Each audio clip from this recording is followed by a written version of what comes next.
బీఆర్ఎస్‌ను నాయకులు వరుసగా విడిచి వెళ్ళిపోతున్నారు. ఈ వెళ్ళిపోతున్న దాన్ని ఏమి రీజను పార్టీ గుర్తించిందా? బహుశా అంటే నేను రాష్ట్ర సెక్రటరీగా ఉన్నాను. బట్ ఇప్పటివరకైతే కార్యవర్గ సమావేశం ఓటమి మీద కారణాలను విశ్లేషించుకోవడానికైతే జరగలేదు. ఇప్పటికి జరగలేదు. అంతర్మథనం అంటే రాష్ట్ర కార్యవర్గంగా జరగలేదు. సీనియర్ లీడర్స్తో కేసీఆర్ గారు మాట్లాడినారు, ఓటమికి కారణాలు తెలుసుకున్నారు.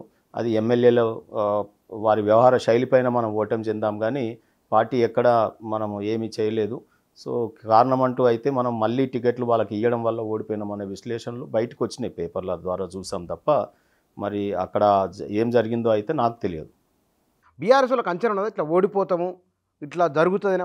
ఓటమి అంచనా ముందు ఉన్నదా మీకు? జనరల్గా బుచ్చన్న, నేను విద్యార్థి దశలో నుండి అడోలసెన్స్ ఏజ్లో నేను రాజకీయాలకు రావడం జరిగింది. కొద్ది కాలం తెలుగుదేశం పార్టీలో తెలుగు విద్యార్థి రంగారెడ్డి జిల్లా అధ్యక్షుడిగా సుదీర్ఘకాలం పాటు పనిచేయడం జరిగింది.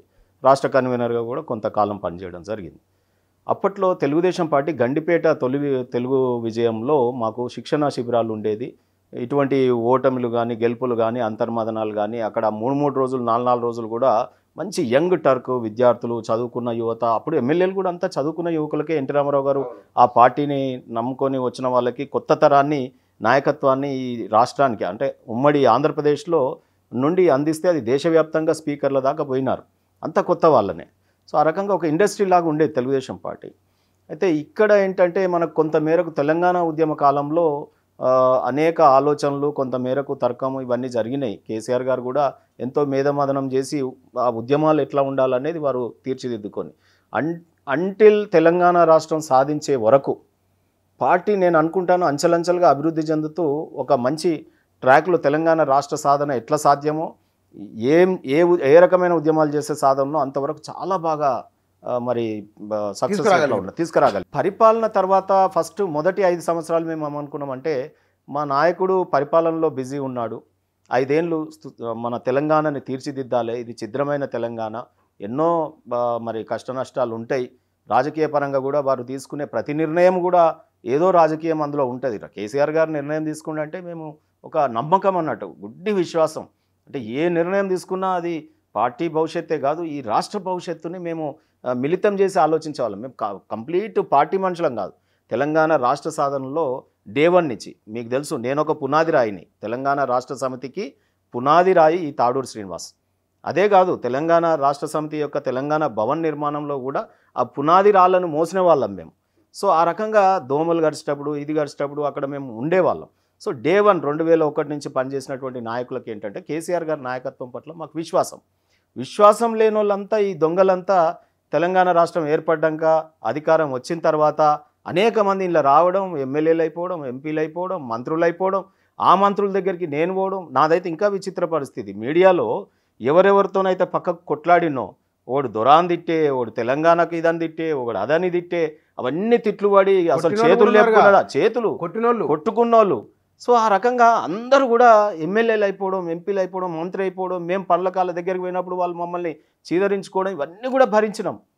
కేవలం కేసీఆర్ గారి మీద విశ్వాసం, ఈ రాష్ట్ర భవిష్యత్తును వారు మాత్రమే తీర్చిదిద్దగలుగుతారనే ఒక ప్రగాఢమైన నమ్మకం మమ్మల్ని ఆ రకంగా అవన్నీ భరించేటట్లు చేసింది. తెలంగాణ అసెంబ్లీ ముట్టడిలో కమలాసన్ రెడ్డి గారు తరిమి కొడుతుంటే మేము మా ఈపులో ఇప్పటికీ మరక ఉంటుంది నల్లగా, ఒక వాంబే కాలనీలో 2 అంతస్తుల బిల్డింగ్ మీదకి వెళ్ళి దూకిన నేను, ఇప్పటికీ మోకాలు నొప్పులు ఉంటాయి. ఇవన్నీ చరిత్ర, దీనికి సజీవ సాక్ష్యం. నేను ఆ రకంగా జరిగినప్పుడు మాకు కవిత గారే సాక్ష్యం.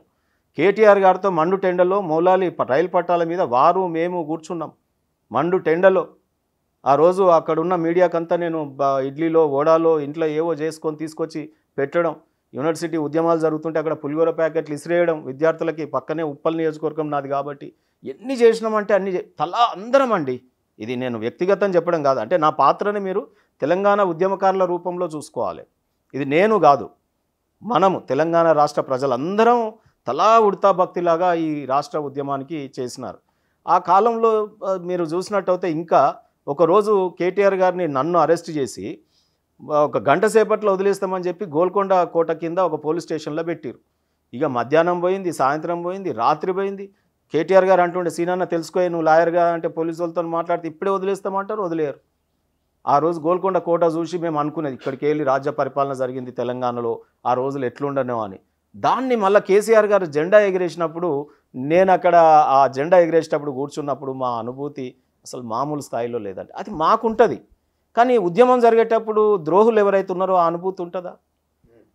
ఆ ఉద్యమ ద్రోహులు, మమ్మల్ని కొట్టిన వాళ్ళు, మమ్మల్ని తరిమిన వాళ్ళు ఈ కేసీఆర్ గారి దగ్గర చుట్టూ అటుపక్క ఇటుపక్క కూర్చొని వారి చెవులు కొరుకుతూ ఉండి మాకు అన్యాయం జరుగుతూ ఉంటే మేము భరిస్తూ చూసి అసలు కుంగి కృషించిపోతూ ఉన్నామే తప్ప ఎక్కడ మేము బయటికి చెప్పుకోవడం కూడా మాకు ఇష్టం లేదు.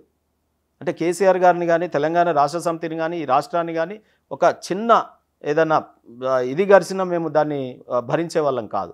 సో అట్లా భరించినాం. కానీ ఈరోజు పరిస్థితి చూస్తుంటే ఒక్కొక్క ఇంట్లో 4 పదవులు. ఇవి చాలా కోపం, మీలాంటి వాళ్ళకు చాలా ఆగ్రహం తెప్పించినాయి. 4 మాలాంటి వాళ్ళకి వంచితే ఇలా ఎంత కృతజ్ఞతగా పడి ఉంటారు. తెలుగుదేశం పార్టీ ఎందుకు ఉందండి ఈ రోజు వరకు?